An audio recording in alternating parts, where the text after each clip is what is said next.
Dr. Keadrick Peters, and my pronouns are he, human, activist. I am humbled to be in this space with you today. Before we proceed, it is important for us to recognize that we are on the ancestral lands of the Piscataway people who are the ancestral stewards of this sacred land.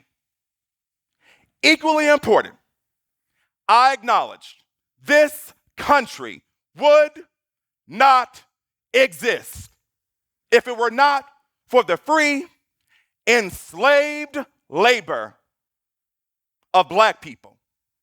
I commit to honoring those who came before, those who are, and those who will be.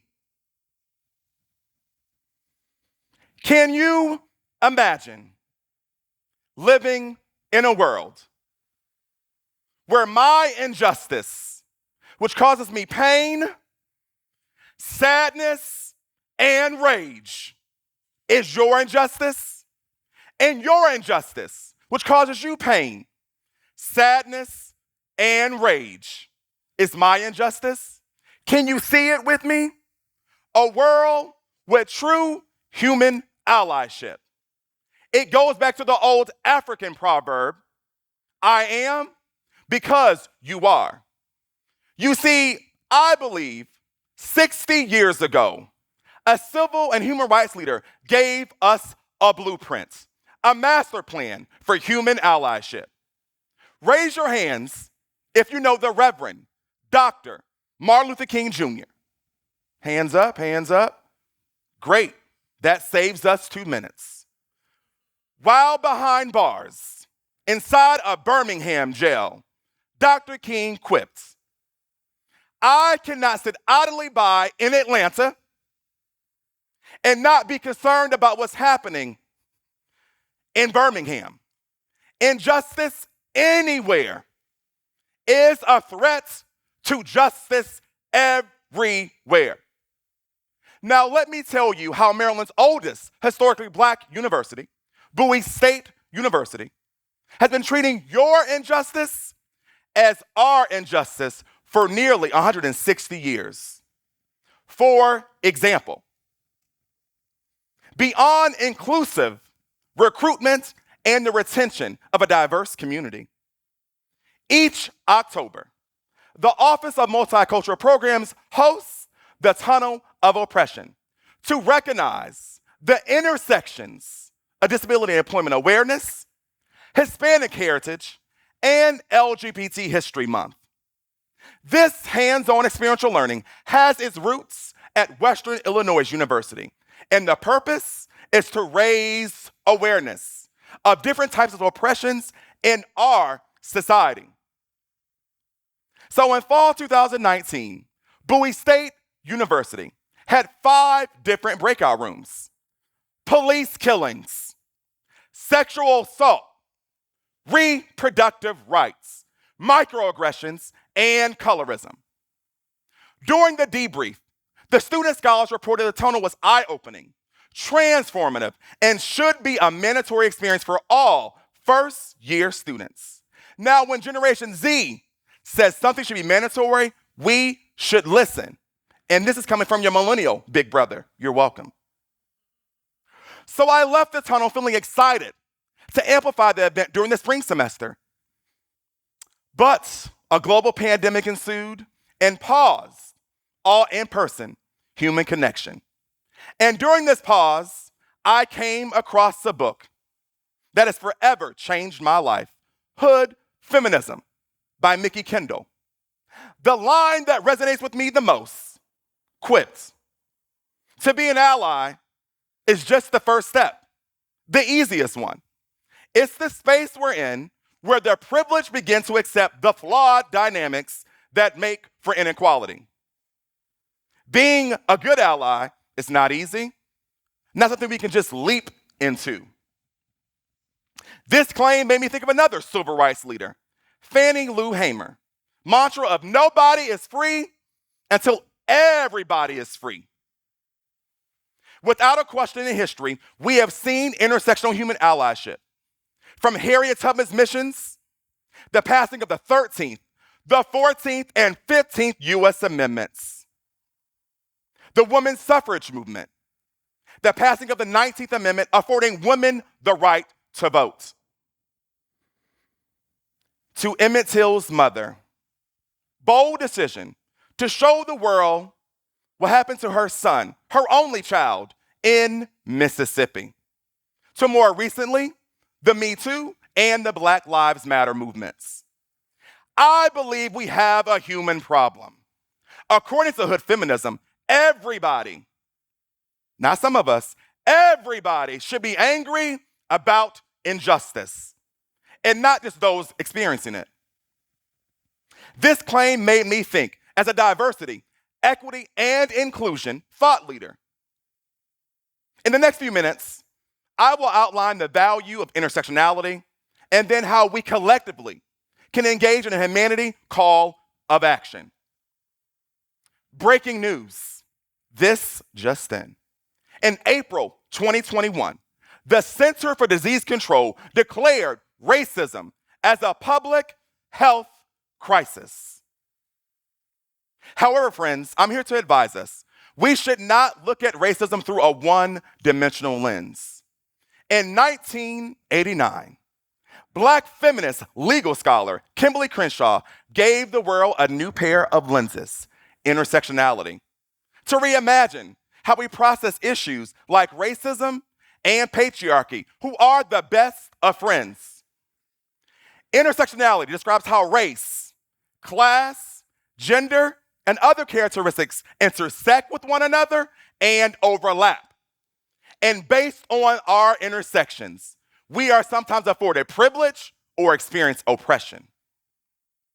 According to the intersectionality primer, one of the most significant aspects of the current social justice practice that warrants our rethinking is the dominance of a particular orientation that breaks down social problems into discrete challenges facing a particular group.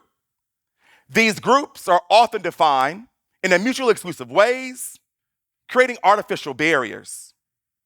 This approach is called a single-axis analysis, and interventions based on such models are often ineffective, create unnecessary exclusion and conflict within social justice movements. So let's explore how a one-dimensional lens or single-axis approach can fail us when understanding one branch of injustice, racism. We are now about to engage in an activity. So, with that in mind, everyone please rise and remain standing until you hear a name you do not recognize. If you're not able-bodied, please raise your hand and keep your hand raised until you hear a name you do not recognize. This intersectional activity was first executed by Kimberly Crenshaw in 2016, and today we're adding to that critical conversation. This activity is emotionally heavy. Please check in with yourself during and after the activity. Level 1. George Floyd. Eric Gardner. Tamir Rice. Level 2. Breonna Taylor. Aaliyah Anders. LaToya Dennis James.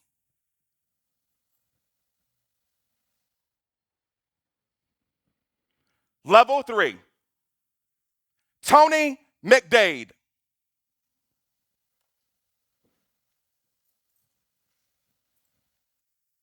Dustin Parker. Monica diamond. Level 4, Jonathan Tubby. Paul Castaway. Zachary Bear Hills.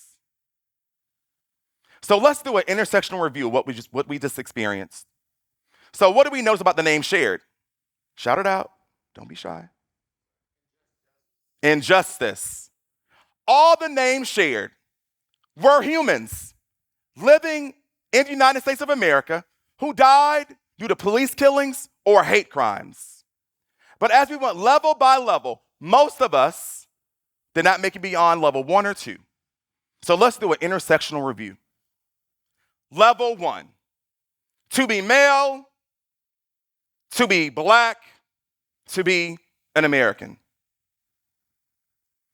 According to the American Journal of Public Health, black men who look like me are 3 times more likely to be killed by legal intervention than white men. Without a question, black men being killed by the police is a crisis.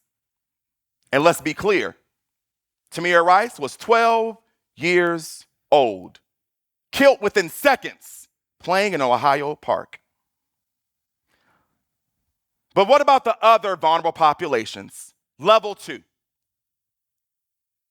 To be woman, to be black, to be an American.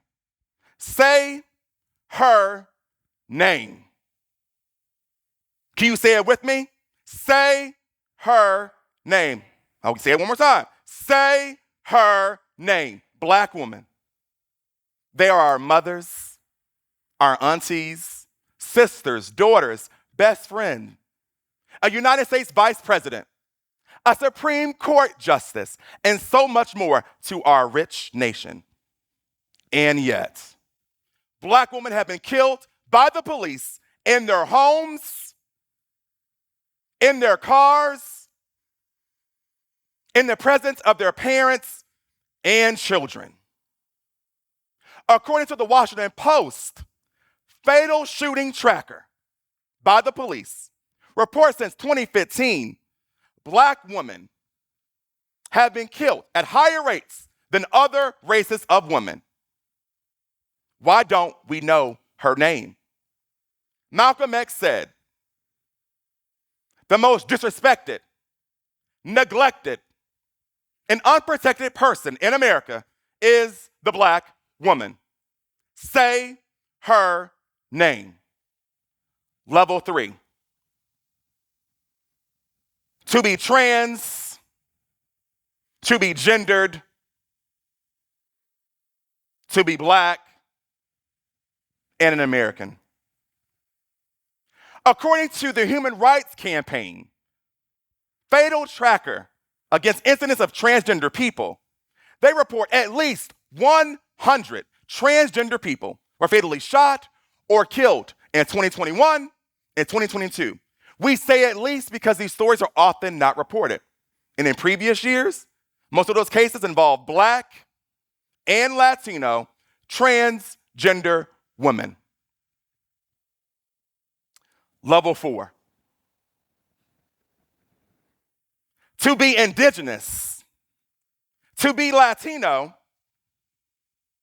and to be an American. According to the American Journal of Public Health, Native Americans are 3 times more likely to be killed by legal intervention than that of white men. And Latino men, twice as likely. I acknowledge this activity was emotionally heavy, but we must acknowledge this hurt and pain. This exercise shows us that knowledge becomes power because we use the intersectional lens. So what is our call to action? Oprah said it first. Your time is up. Can y'all say it with me? Your time is up. Whose time is up? My time is up.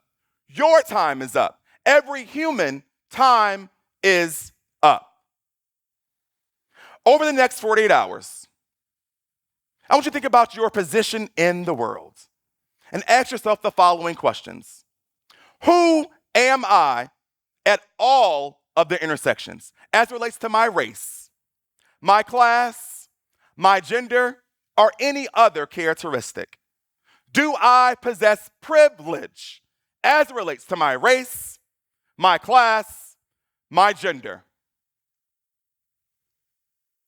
Do I experience oppression as it relates to my race, my class, my gender?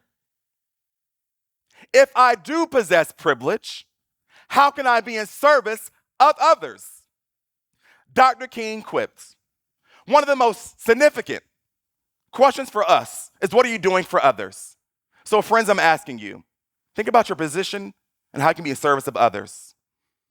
So in closing, with our new intersectional lens, we cannot sit idly by as fellow humans experience injustice. So again, I ask you, can you imagine living in a world where my injustice is your injustice and your injustice is my injustice? I can see it when we both use an intersectional lens. Thank you.